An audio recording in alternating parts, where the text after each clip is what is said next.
Hello everyone. तो हमने पिछले वीडियो में चैप्टर 4 तक पढ़ लिया था। हमें स्टार्ट करना है चैप्टर 5 जो कि स्टेट ह्यूमन राइट्स कमीशन के बारे में बात कराता है, मतलब बात करता है। तो ये सेक्शन 21 से स्टार्ट होता है। इसमें बात करता है constitution of state human rights commission. तो आपको स्टार्ट करने से पहले बता दूं कि जो जो हम नेशनल कमीशन में पढ़ते आए हैं वो यहाँ पे स्टेट कमीशन हो जाता है, एज इट इज अप्लाई होता है, सिर्फ माइनर चेंजेस के साथ।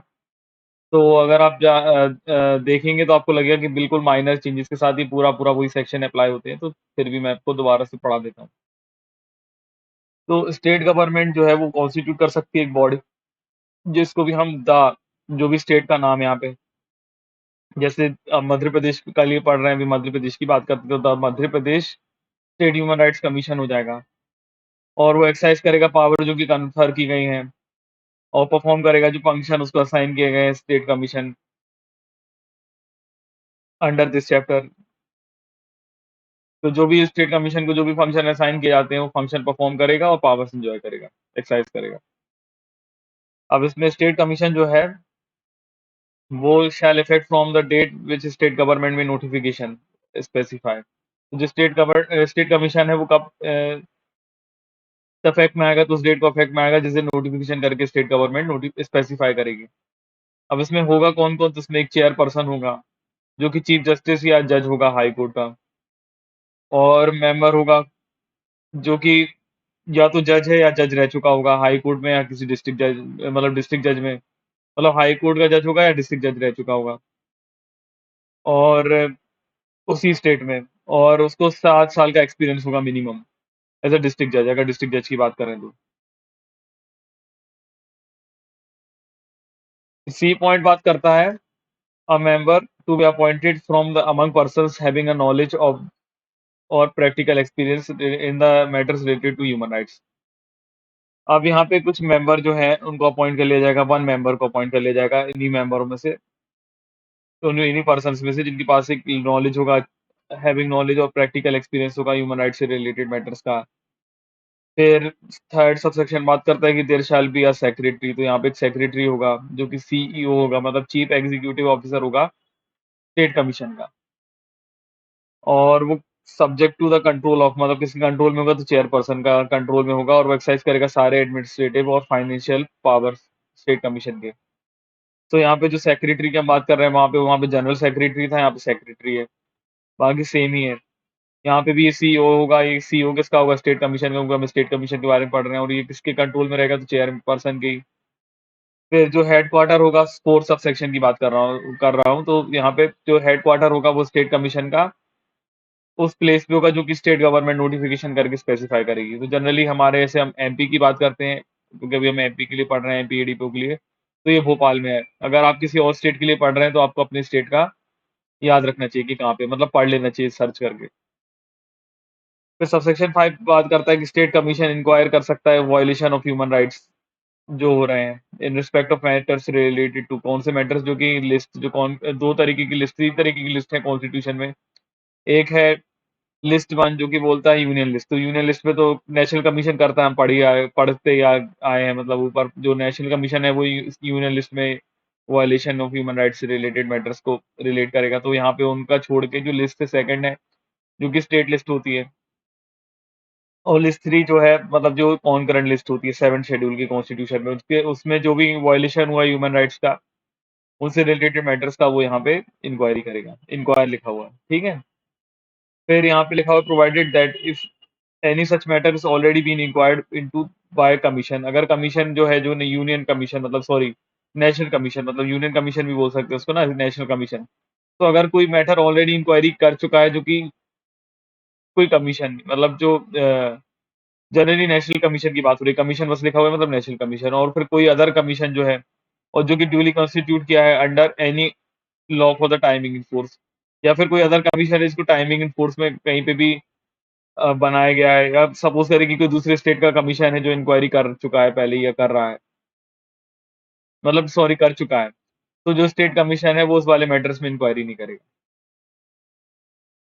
फिर सबसेक्शन 6 बात करता है जहाँ टू और मोर स्टेट गवर्नमेंट्स हैं, वो कंसेंट लेके चेयरपर्सन और मेंबर उसी स्टेट के अपॉइंट कर सकती हैं, उसी चेयरपर्सन को और उसी मेंबर को अनदर स्टेट के साइमल्टेनियसली, इफ सच चेयरपर्सन और member consent to such appointment.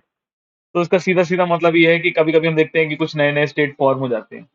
तो सपोज़ करिए कि जैसे जो तेलंगाना है वो आंध्र प्रदेश से फॉर्म हुआ, जो छत्तीसगढ़ है हमारा वो मध्य प्रदेश से फॉर्म हुआ था। अब जब नया-नया स्टेट तुरंत-तुरंत फॉर्म होता है, तो उसके पास सारे पावर्स या सारे डिपार्टमेंट्स उसके खुद के नहीं होते। तो वो कभी-कभी क्या करता है कि कंसेंट ले लेता है जो चेयरपर्सन या मेंबर है किसी अदर स्टेट की, और उनको कोई वाली पावर दे देता है, उनके कमीशन कोई अपना कमीशन बना लेता है फॉर टाइम बीइंग के लिए। तो वही बात यहाँ पे हो रही है कि 2 और मोर स्टेट गवर्नमेंट जो है, अगर वो कंसेंट ले लें, with the consent of chairperson या member of the state commission के, और उन्हीं चेयरपर्सन और मेंबर को अपॉइंट कर लिया जाएगा उस दूसरे कमीशन के लिए साइमल्टेनियसली, अगर वो चेयरपर्सन या मेंबर जो है वो कंसेंट दे दें इस अपॉइंटमेंट के लिए। तो प्रोवाइडेड दैट में लिखा हुआ है every appointment made under subsection shall be made after obtaining recommendation of the committee referred to in subsection 1 of section 22 in respect of the state for which the common commission or member or both as the case may be appointed। तो जो भी appointment यहाँ पे की जा रही है, तो उस सब ऊपर वाले सबसेक्शन में उसको क्या करा जाएगा, तो आफ्टर ऑब्टेनिंग रिकमेंडेशन रिकमेंडेशन ली जाएगी कमेटी के द्वारा, जो कमेटी सबसेक्शन 1 ऑफ सेक्शन 22 में है, जो कि उस स्टेट के लिए बात कर रहे हैं जहाँ के लिए वो कॉमनली अपॉइंट करना है उस चेयरपर्सन या मेंबर को या दोनों को, जहाँ पे अपॉइंट हो रहा है। फिर सबसेक्शन 7 बात कर रहा है subject to the provisions of section 12। तो सेक्शन 12 के प्रोविजंस को याद रखते हुए जो सेंट्रल गवर्नमेंट है, वो ऑर्डर करके कन्फर कर सकती है स्टेट कमीशन को द फंक्शन, मतलब जो फंक्शन से रिलेटेड टू ह्यूमन राइट्स जो कि डिस्चार्ज किए जा रहे हैं यूनियन टेरिटरीज से, other than Union Territory of Delhi, Union Territory of Jammu and Kashmir and Union Territory of Ladakh।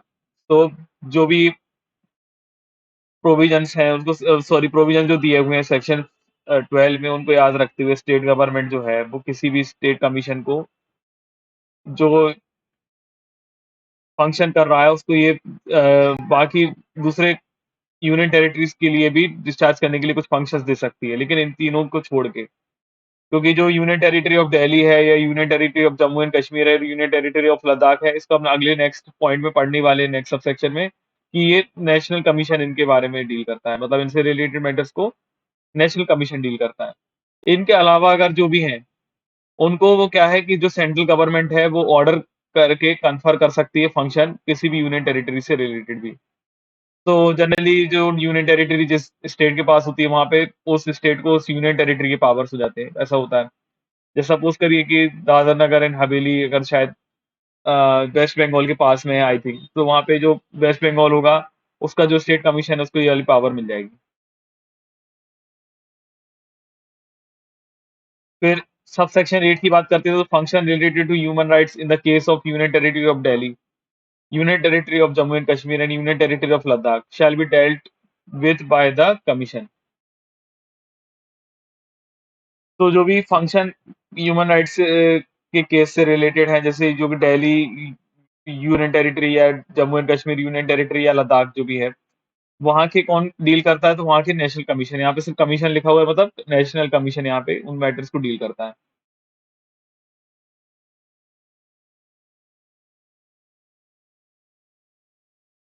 फिर सेक्शन 22 बात करता है appointment of chairperson and members of the state commission. तो जो चेयरपर्सन है और जो भी मेंबर अपॉइंट किए गए हैं, जो भी अपॉइंट किए जाते हैं वो अपॉइंट किए किसके द्वारा जाते हैं, तो वहाँ पे यहाँ जैसे वहाँ हमने पढ़ा था वहाँ पे कौन प्रेसिडेंट करता था, यहाँ पे गवर्नर के द्वारा अपॉइंट किए जाते हैं, क्योंकि हम जानते हैं कि किसी भी स्टेट में जो पावर मतलब यूनियन में जो पावर, मतलब सेंट्रल में जो पावर किसके पास होती है, प्रेसिडेंट के पास, वो इस स्टेट के लिए किसके पास होती है, गवर्नर के पास होती है। तो जो चेयरपर्सन या मेंबर है वो अपॉइंट किसके द्वारा किए जाते हैं, तो यहाँ पे गवर्नर के द्वारा by warrant under his hand and seal. तो जैसे कि हम वहाँ पे देखा था कि उनके हैंड और उनके सील से होता था प्रेसिडेंट, यहाँ पे गवर्नर के द्वारा होता है। अब जो भी अपॉइंटमेंट होती है सब सेक्शन में, वो वो कब की जाती है, आफ्टर ऑब्टेनिंग द रिकमेंडेशन। तो रिकमेंडेशन ली जाती है कमिटी की, तो कमिटी में कौन कौन होता है, तो कमिटी में जैसे हमने वहां देखा था कि वहां पे होते थे चीफ मिनिस्टर, सॉरी वहाँ पे होते थे प्राइम मिनिस्टर, तो वहाँ प्राइम मिनिस्टर की जगह यहाँ चीफ मिनिस्टर होते हैं, वो चेयरपर्सन हो जाते हैं। अब यहाँ पे स्पीकर ऑफ लेजिस्लेटिव असेंबली होगा स्टेट का, तो ये मेंबर होंगे। फिर यहाँ पे member minister in charge of the department of home in that state, मतलब जहाँ पे भी जिस स्टेट की बात हो रही है वहाँ पे जो भी minister in charge of the department of home होंगे, तो वो भी यहाँ पे मेंबर होंगे। और leader of opposition in the legislative assembly, तो लेजिस्लेटिव असेंबली में जो अपोजिशन के लीडर होंगे वो यहाँ पे हो जाएंगे।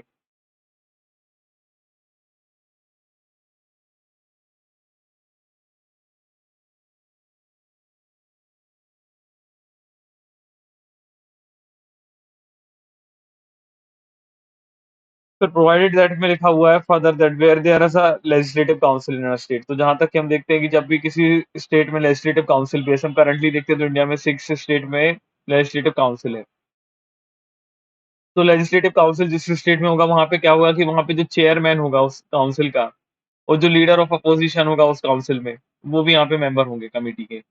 मतलब जहाँ पे 2 हाउस है किसी स्टेट में पार्लियामेंट के, मतलब सॉरी स्टेट लेजिस्लेचर के, तो वहाँ पे 2 हाउस है तो वहाँ पे 2 मेंबर और बढ़ जाएँगे। एक जो से चेयरमैन होगा लेजिस्लेटिव काउंसिल का और दूसरा अपोजिशन का लीडर उस काउंसिल में, वो भी यहाँ पे इंक्लूडेड हो जाएगा अगर है तो।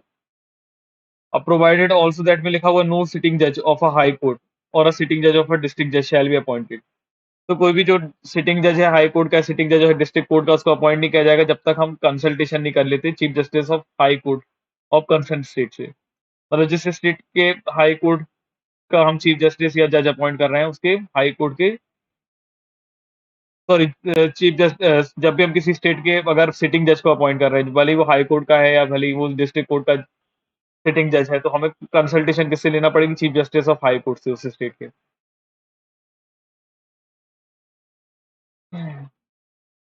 अब सबसेक्शन 2 बात करता है कि no appointment of a chairperson और a member of a state commission shall be invalid merely by the reason of any vacancy of any member in the commission referred to in subsection 1। तो यहाँ पे बात हो रही है कि कोई भी जो अपॉइंटमेंट है चेयरपर्सन की या मेंबर की स्टेट कमीशन में, वो इनवैलिड नहीं मानी जाएगी सिर्फ क्योंकि कि कोई वैकेंसी रह गई थी किसी मेंबर की इन द कमिटी, जो कि सबसेक्शन 1 में दी गई है वैसे। फिर सेक्शन 23 बात करता है resignation and removal of chairperson और member of the state commission. तो जो भी चेयरपर्सन है और मेंबर है स्टेट कमीशन का, वो यहाँ पे नोटिस इन राइटिंग में देके किसको एड्रेस करेंगे अगर उनको रिजाइन करना है? गवर्नर को यहाँ पे नोटिस देके वो रिजाइन कर सकते हैं उनके ऑफिस से। तो वही बात है जहाँ पे हम वहाँ पे देखते थे कि वहाँ पे अगर चेयरपर्सन या मेंबर को अगर रिजाइन करना होता था तो वो किसको देते थे? वहाँ प्रेसिडेंट को देते थे। अब यहाँ स्टेट की बात हो रही है तो यहाँ पे गवर्नर ऑफ स्टेट को देके रिजाइन करेंगे। फिर सेक्शन सबसेक्शन 1 ये बात करता है कि subject to the provisions of subsection 2। Subsection 2 के प्रोविजंस को याद रखते हुए जो चेयरपर्सन है या कोई मेंबर है किसी भी स्टेट कमीशन का, वो केवल कभी रिमूव किया जाएगा तो रिमूवल का यहाँ पे भी प्रेसिडेंट है, आप याद रखिए, इसलिए मैंने यहाँ पे अलग से हाईलाइट किया हुआ है। तो यहाँ पे बिल्कुल सेम है जैसा वहाँ पे था जब हम नेशनल ह्यूमन राइट्स कमीशन की बात कर रहे थे, कि वहाँ पे भी अगर रिमूव किया जाता तो कौन रिमूव करता था? ऑर्डर ऑफ प्रेसिडेंट के द्वारा होता था। वो भी यहाँ पे सेम ही है, on the ground of proved misbehaviour और इनकैपेसिटी, कि उनके खिलाफ मिसबिहेव मतलब उनके द्वारा मिसबिहेवियर या उनके द्वारा इनकैपेसिटी हुई है। तो हम तो यहाँ पे प्रेसिडेंट क्या करेंगे, पहले इनको रेकमेंड कर देंगे, अरे मतलब रेफर कर देंगे सुप्रीम कोर्ट, और फिर सुप्रीम कोर्ट जो है, जो कि प्रेसिडेंट ने उनको भेजी है, उसके बाद वो यहाँ पे इंक्वायरी करेगा सुप्रीम कोर्ट जैसे वहाँ करता था, held in accordance with the procedure prescribed in that behalf, कि जैसा कि प्रोसीजर प्रिस्क्राइब किया गया इस बिहाफ में बाय द सुप्रीम कोर्ट। और वो यहाँ पे रिपोर्ट कर देगा दैट द चेयरपर्सन और the member as the case may be out on any of such ground be remove. तो अगर यहाँ पे फिर अगर उनको लगता है सुप्रीम कोर्ट को, अगर उनका रिपोर्ट उनकी ऐसी आती है कि हाँ या किसी चेयरपर्सन को या किसी मेंबर को यहाँ से हटा देना चाहिए तो हटा दिया जाएगा। फिर सबसेक्शन 2 बात करता है notwithstanding anything contained, sorry notwithstanding anything in subsection 1A। Subsection 1A में जो कुछ भी लिखा है उसको छोड़ के जो प्रेसिडेंट है वो ऑर्डर देके रिमूव कर सकता है ऑफिस में बिना ही किसी, मतलब सॉरी ऑर्डर देके रिमूव कर सकता है ऑफिस से किसी भी चेयरपर्सन या मेंबर को। अगर वो चेयरपर्सन और मेंबर यहाँ पे कोई इंक्वायरी नहीं होती, सबसेक्शन 2 में आप याद रखिए, अगर ये कंडीशन है तो डायरेक्टली रिमूव कर सकता है प्रेसिडेंट। क्या-क्या वो कंडीशन है? उनके ऑफिस से वो डायरेक्टली उनको रिमूव कर सकता है। सबसे पहले अगर वो एडजस्ट एंड इंसॉल्वेंट, अगर वो इंसॉल्वेंट हो गए हैं या वो एंगेज हो गए अपने टर्म ऑफ एम्प्लॉयमेंट में, paid employment outside the duties of his office से, या फिर वो अनफिट हो गए हैं कंटिन्यू करने के लिए उनके office by the reason of infirmity of mind और बॉडी। सबसे पहले या तो वो इंसॉल्वेंट हो गए हैं, दूसरी बात करता है कि अगर उन्हें पेड एम्प्लॉयमेंट मिल गया आउटसाइड अपनी ड्यूटीज ऑफ ऑफिस के अलावा, या फिर वो अनफिट हो गए हैं अपना ऑफिस कंटिन्यू करने के लिए क्योंकि उनको इन्फर्मिटी हो गई है बॉडी या माइंड की, या फिर वो अनसाउंड डिक्लेयर कर दिए गए हैं कॉम्पिटेंट कोर्ट से, मतलब पहले वो अनसाउंड माइंड हुए और उनको डिक्लेयर भी कर दिया गया कॉम्पिटेंट कोर्ट के द्वारा कि वो अनसाउंड माइंड है, और उन्होंने कोई भी ऑफेंस जो है convicted sentence to imprisonment for offence in which the opinion of president involve moral turpitude. तो यहाँ पे अगर उनको कन्विक्ट हो गया, मतलब उनको सेंटेंस दे दिया गया इम्प्रिजनमेंट का, ऑफेंस जो कि प्रेसिडेंट के ओपिनियन में मॉरल टर्पिट्यूड से रिलेटेड होता है। तो उसका section 24 term of office of a chairperson और member of the state commission. तो सबसेक्शन फर्स्ट जो बात करता है वो चेयरपर्सन के बारे में बात करता है। तो a person appointed as chairperson, तो कोई पर्सन अगर चेयरपर्सन के लिए अपॉइंट हुआ है तो उसको होल्ड कर सकता है office for a term 3 years from the date which he enters upon his office or until he attains the age of 75 years, whichever is earlier, and shall be eligible for reappointment। तो यहाँ पे ये है कि जब भी किसी person को यहाँ पे चेयरपर्सन के लिए अपॉइंट कर लिया, तो जहाँ पे हमने पहले पढ़ा था जो नेशनल ह्यूमन राइट्स कमीशन में भी यहाँ पे सेम ही है कि सपोज करिए कि अगर जो चीज़ पहले हो जाए, या तो किसी पर्सन को जब भी हमने अपॉइंट किया है, तो जब एक बार अपॉइंट किया तो वो 3 साल के लिए यहाँ पे काम कर सकता है। तो 3 साल अगर पहले हो जाते हैं और उसकी 70 इयर्स की एज नहीं होती, तो वो 3 साल में यहाँ पे उसका टाइम पीरियड खत्म हो जाएगा। और सपोज करिए कि अगर उसको अपॉइंट तो किया 3 साल का, लेकिन 3 साल होने के पहले अगर वो 70 साल का हो गया, 70 इयर्स उसकी एज कंप्लीट हो गई, तो भी वो यहाँ पे टाइम पीरियड उसका खत्म हो जाएगा। लेकिन अगर ये जो उसका अगर जो 70 ईयर से कम की एज है, उसके पहले उसका टाइम पीरियड खत्म होता है, तो एलिजिबल रहेगा रीअपॉइंटमेंट के लिए। तो सिंपल सी बात है, जैसे हम वहाँ पे पढ़ते आए हैं, वही सेम चीज़ यहाँ पे भी एप्लीकेबल है। फिर अ person appointed as a member shall hold office for a term of 3 years. तो वो यहाँ पे है कि यहाँ पे भी 3 इयर्स के लिए जो मेंबर भी है, मेंबर भी यहाँ पे 3 इयर्स के लिए अपॉइंट होगा from the date on which he enters upon his office, और वो भी एलिजिबल होगा रीअपॉइंटमेंट के लिए। और provided that no member shall hold office after he attains the age of 70 years. तो 70 ईयर से ज़्यादा मेंबर यहाँ पे कोई ऑफिस होल्ड नहीं कर सकता। फिर सबसेक्शन 3 बात करता है कि on ceasing to hold office, a chairperson और member shall be ineligible for the further employment under the government of the state और under the government of India. तो जब भी किसी का टाइम पीरियड एक बार यहाँ पे खत्म हुआ, मतलब यहाँ पे जब भी वो एक बार यहाँ पे एक बार उसका एम्प्लॉयमेंट खत्म हुआ, जब भी उसने अपने ऑफिस को सीज किया, उसके बाद वो जो चेयरपर्सन और जो मेंबर है, वो कभी भी वो सारी जगह के लिए इनएलिजिबल हो जाएगा। कहीं भी वो दोबारा एम्प्लॉयमेंट में नहीं आएगा, ना ही गवर्नमेंट ऑफ स्टेट में, ना ही गवर्नमेंट ऑफ इंडिया में।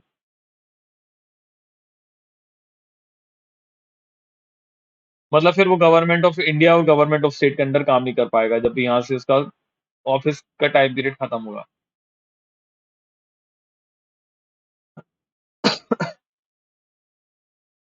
फिर सेक्शन 25 बात करता है member to act as a chairperson और to discharge his function in certain circumstances.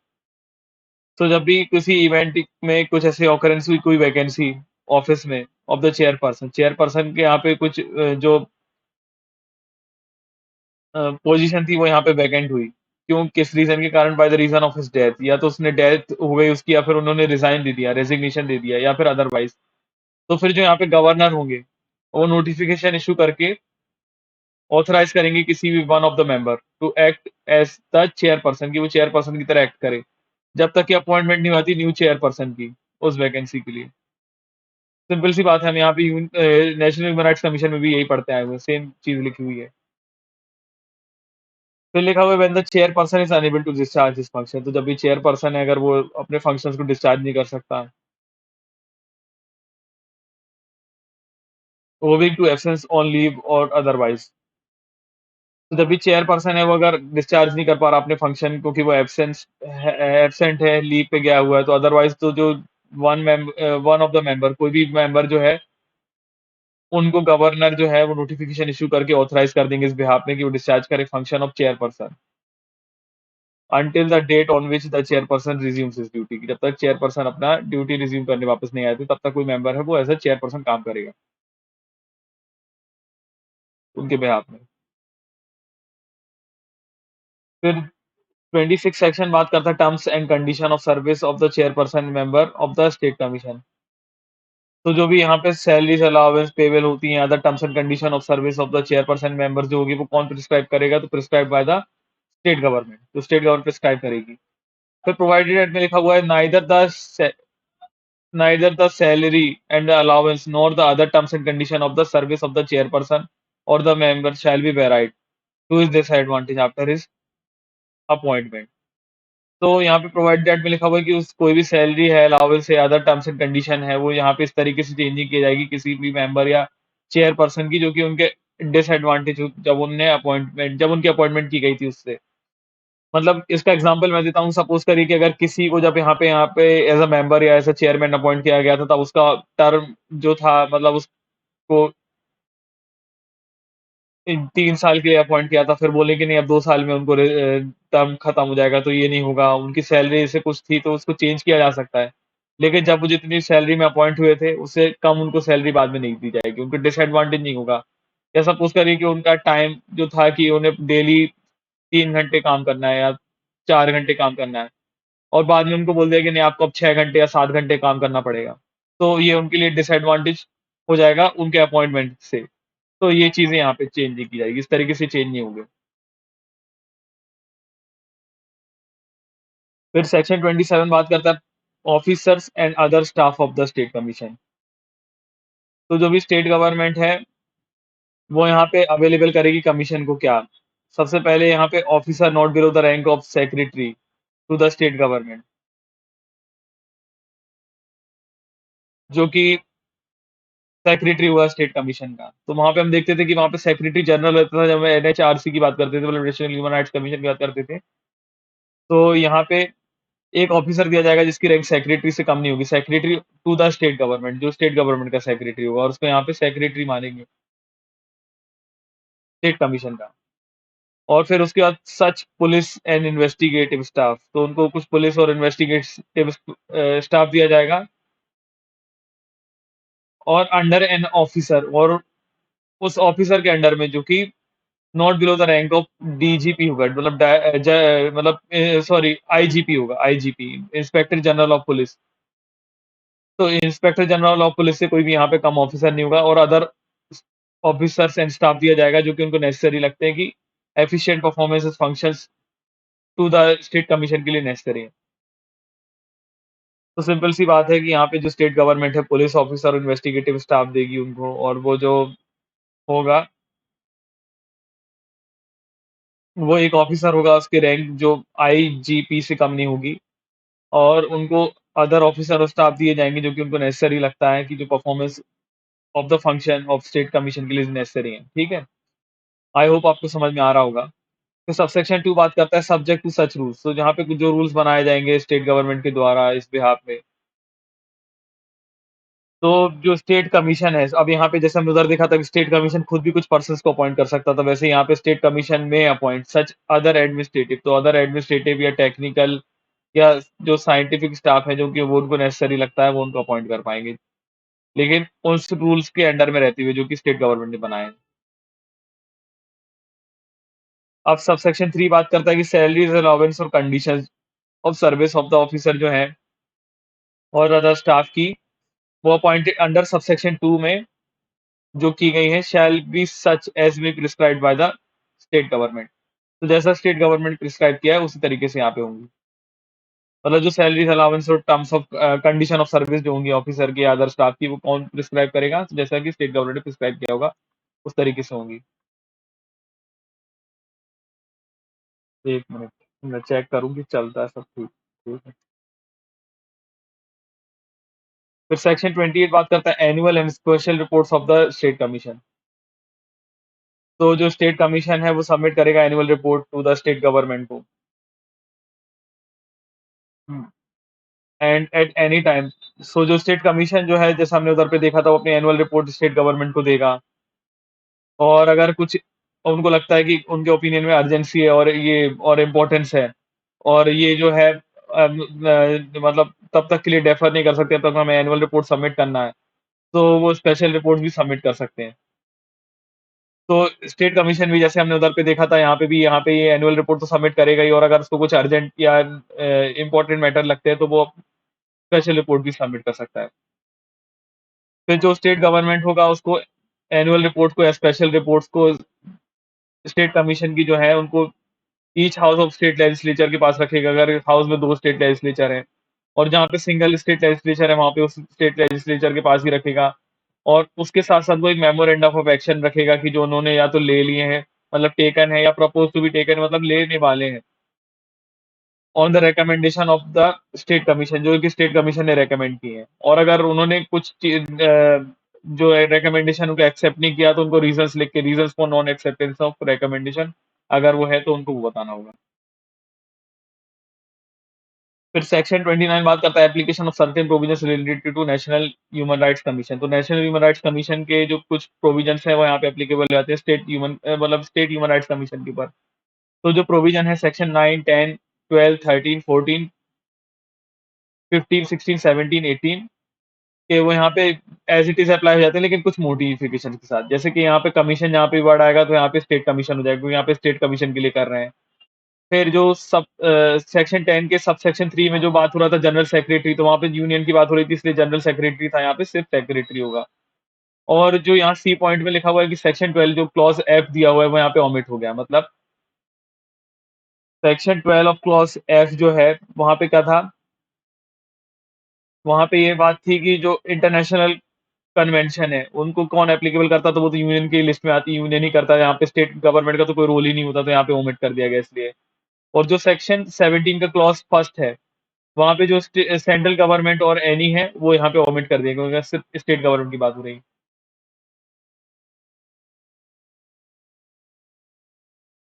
फिर चैप्टर 6 पढ़ा देता हूँ मैं आपको इसी वीडियो में। तो चैप्टर 6 बात करता है ह्यूमन राइट्स कोड की। तो सेक्शन 30 से स्टार्ट होता है, सेक्शन 30 बात करता है ह्यूमन राइट्स कोड। तो for the purpose of providing speedy trial of offences के लिए, जो कि ह्यूमन राइट्स वायलेशन से रिलेटेड हो रही हैं, अराइज़ हो रही हैं, तो state government with concurrence of chief justice of high court. तो यहाँ पे मैं अलग से लिख देता हूँ कि यहाँ पे जो चीफ जस्टिस, यहाँ पे स्टेट गवर्नमेंट करेगी और chief justice of high court से कंकरेंस करेगी। यहाँ पे आप हमेशा याद रखिएगा, ये इंपॉर्टेंट है, क्योंकि पूछ सकते हैं एग्जाम में। तो एक मिनट। तो for the purpose of providing speedy trial of offences का, जो भी ह्यूमन राइट्स से वायलेशन से अराइज हो रही है, तो स्टेट गवर्नमेंट जो है, यहाँ पे मतलब कोड कौन बनाएगा, हमेशा याद रखिएगा। तो कोड जो भी बनाएगा वो होगा स्टेट गवर्नमेंट। तो स्टेट गवर्नमेंट कैसे बनाएगी, तो स्टेट गवर्नमेंट कंकरेंस लेगी chief justice of high court के, और नोटिफिकेशन करके स्पेसिफाई कर देगी कि ईच डिस्ट्रिक्ट और अ कोर्ट ऑफ सेशन, एक कोर्ट ऑफ सेशन जो किसी डिस्ट्रिक्ट में है, उसको ह्यूमन राइट्स कोर्ट बना देंगे, जो कि केस ट्राई करेगा इन ऑफेंस से रिलेटेड। अब प्रोवाइडेड दैट में लिखा हुआ है nothing in this section shall apply. तो ये चीजें कब अप्लाई नहीं होंगी, जब यहाँ पे कोई कोर्ट ऑफ सेशन पहले से ही स्पेसिफाई की गई है एज अ स्पेशल कोर्ट, या फिर कोई स्पेशल कोर्ट है जो ऑलरेडी कंस्टिट्यूट की गई है इन ऑफेंसेस के लिए किसी अदर लॉ में, टाइमिंग फोर्स में। मतलब सीधी सीधी बात है कि अगर कोई पहले से कोर्ट यहाँ पे बना दी गई है स्पेशल कोर्ट, या कोई स्पेशल कोर्ट पहले से ही बनाई गई थी किसी अदर लॉ में जो कि टाइमिंग फोर्स में है, तो डबल डबल कोर्ट थोड़ी बनाएंगे, इसलिए यहाँ पे तब ये चीज एप्लीकेबल नहीं होगी। फिर सेक्शन 31 बात करता है स्पेशल पब्लिक प्रोसिक्यूटर। तो